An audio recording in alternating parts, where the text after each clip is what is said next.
Mi padre está saboteando mis solicitudes de ingreso a la universidad para mantenerme en casa para siempre. Pensé que mis cartas de rechazo eran simplemente mala suerte, pero la verdad es mucho más siniestra. Durante meses, viví convencido de que no era suficiente, que mis notas no bastaban, que mis esfuerzos no daban la talla. Me levantaba cada mañana con una rutina casi automática: encender el móvil, abrir el correo y prepararme para lo peor. A veces ni siquiera hacía falta leerlo entero, bastaba con ver las primeras palabras: lamentamos informarte. Y ahí se acababa todo. Poco a poco, dejé de ilusionarme. Empecé a asumir que ese era mi sitio, que quizá mi vida no iba a salir de aquí. Mi padre reforzaba esa idea constantemente. No de forma agresiva, no gritaba ni me humillaba. Su método era mucho más sutil. Siempre tenía un consejo preparado: quizá no es el momento, aún no estás listo para eso, aquí estás más seguro. Palabras que parecen cuidado, pero que, con el tiempo, se convierten en cadenas invisibles. Aprendes a dudar de tus deseos y a cuestionar tu propio juicio. Empiezas a pensar que cualquier intento de independencia es irresponsable, que tus sueños son demasiado grandes para ti. Y cuando alguien tan cercano te dice eso todos los días, empiezas a creerlo. Todo empezó a cambiar el día que un profesor me llamó. Me preguntó por qué había rechazado una plaza. Una plaza que yo jamás había visto. Al principio pensé que se había equivocado. Pero no. Había una aceptación, con mi nombre, con mi expediente, con fecha y con plazo de confirmación. Un plazo que ya había pasado. Recuerdo quedarme en silencio, mirando la pantalla, intentando encajar algo que no tenía sentido. Porque yo nunca recibí ese correo. O eso creía. Esa noche no pude dormir. Algo no encajaba, y por primera vez empecé a mirar hacia dentro de casa en lugar de fuera. Entré en mi correo desde otro dispositivo, revisé carpetas, archivos, papelera, y ahí estaban. Correos abiertos, leídos y eliminados. No uno, ni dos, varios. Aceptaciones, solicitudes de documentos, avisos urgentes, todos desaparecidos antes de que yo los viera. Y entonces entendí algo que me heló la sangre. Alguien tenía acceso a mi cuenta. Alguien, dentro de mi casa. Mi padre siempre ha sido protector. Eso es lo que dice la gente. Eso es lo que yo decía. Pero hay una línea muy fina entre proteger y controlar. Nunca le gustó que saliera demasiado, nunca confió en mis amigos, siempre encontraba una razón para que me quedara en casa. Ahí fuera todo es complicado, todavía no estás preparado, aquí estás mejor. Frases que parecen cuidado, pero que con el tiempo se convierten en una jaula. Ahora todo encajaba. Las contraseñas que me ayudó a configurar, el acceso compartido al ordenador familiar, las veces que se ofrecía a revisar mis documentos, no era ayuda. Era control. Le pregunté directamente, sin rodeos. Al principio lo negó, con esa seguridad que siempre ha tenido. Pero cuando mencioné los correos, cuando le dije que los había visto, su cara cambió.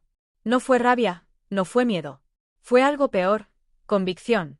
Me dijo que lo hacía por mi bien, que no estaba preparado para irme, que el mundo me iba a destrozar, y que él solo estaba evitando eso. En su cabeza no era el villano. Era el salvador. Pero hay algo que él no puede controlar: el tiempo. Aún queda una última oportunidad, una universidad, un plazo. Días. Si no actúo ahora, si no recupero mis documentos, si no confirmo esa inscripción, todo habrá desaparecido. Y entonces sí, me quedaré aquí. No por elección, sino porque alguien decidió que mi vida debía quedarse entre estas paredes. Esto no va solo de estudiar. Va de elegir. Entre la lealtad y la libertad. Entre quedarme en un lugar donde todo está decidido por mí, o salir, aunque dé miedo. Aunque falle. Aunque duela. Porque lo que más asusta no es el mundo de fuera, es descubrir que quien debía apoyarte ha estado saboteándote en silencio. Y ahora lo sé, y no puedo hacer como si no hubiera pasado. Hoy expongo la verdad, antes de que el plazo se cierre, antes de que mi futuro desaparezca para siempre. Porque esta vez no voy a quedarme. La sensación de traición es extraña. No duele como un golpe físico, no deja moretones, pero quema desde dentro. Cada decisión que pensabas que era tuya, resulta que alguien la ha manipulado antes de que tú pudieras siquiera tomarla. Y lo más cruel, quien lo hizo creía que estaba protegiéndote. Esa es la parte que más confunde, porque no puedes odiar a alguien que te dice que todo lo hace por amor, aunque sus acciones sean exactamente lo contrario. Pasé días revisando cada correo, cada mensaje, cada papel que había dejado a su alcance. Me di cuenta de que la manipulación no era puntual. Era un patrón meticuloso, calculado. Desde pequeños detalles, como decidir qué libros debía leer, hasta controlar con quién hablaba y qué planes podía hacer. Nunca parecía prohibirme nada de forma explícita, pero siempre encontraba una manera de desanimarme, de retrasarme, de hacer que dudara de mí mismo. Es un tipo de sabotaje que no deja huella física, pero que te roba la confianza de manera silenciosa. Me sentía atrapado entre la ira y la culpa. Porque a pesar de todo, seguía siendo su hijo. Seguir siendo su hijo significaba que quería su aprobación, su amor. Y esa necesidad se enfrentaba con la realidad de su traición. Me di cuenta de que durante años había estado viviendo en una especie de doble vida, la que él controlaba, la que él aprobaba, y la que yo apenas me atrevía a imaginar. Intenté hablar con él de nuevo. Esta vez más calmado, tratando de entender, tratando de encontrar una explicación que no me obligara a confrontar la verdad. Pero no había explicación. Cada palabra que decía parecía diseñada para justificar sus actos, para que yo me sintiera culpable por querer algo que no dependía de él. Me explicó que si yo iba a la universidad y me enfrentaba al mundo, podría sufrir, fracasar, sentir dolor, y él no podía soportarlo. Había decidido que era su deber evitarlo. Su amor, según él, se medía en control absoluto. Ese control se siente como una sombra constante. Te acompaña incluso cuando estás solo, porque has aprendido a esperar que alguien te limite, que alguien te quite oportunidades antes de que siquiera puedas tocarlas. Durante semanas, viví con un peso sobre el pecho que no podía quitarme. Cada decisión menor, como qué estudiar, qué cursos elegir, qué entrevistas aceptar, estaba contaminada por la duda. ¿Lo estoy haciendo bien o mi padre ya lo ha saboteado? Comencé a hablar con amigos y con profesores en secreto. Necesitaba confirmar que lo que me sucedía no era imaginario. Sus reacciones me ayudaron a entender la magnitud de lo que había pasado. No era simplemente un problema de comunicación o de mala suerte, era un sabotaje deliberado.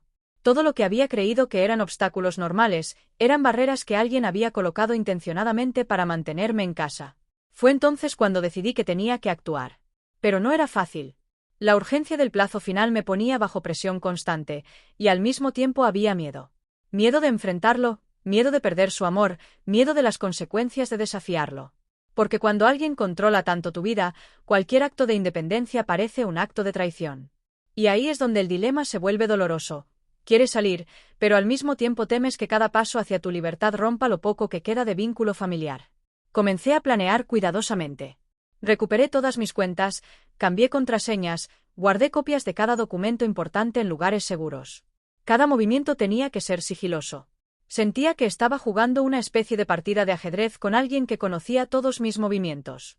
Cada correo reenviado, cada formulario completado, cada confirmación enviada era un pequeño triunfo sobre años de manipulación silenciosa. A la vez, luchaba con mis emociones. Dolor, rabia, confusión, pero también determinación. Me di cuenta de que este no era solo un problema académico, era una prueba de mi capacidad para tomar el control de mi propia vida. Aprendí que no se trata solo de salir de casa o de ir a la universidad, sino de romper un patrón psicológico que te ata a alguien que no respeta tus decisiones. Y entendí algo fundamental. Para vivir tu vida, primero tienes que reclamarla.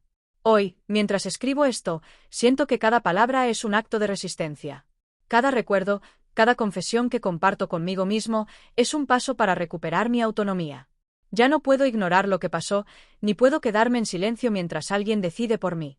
La lucha no es solo externa, contra plazos o instituciones, sino interna, contra la voz que me dijo durante años que no podía confiar en mí mismo, que no podía ser suficiente. Sé que el camino no será fácil.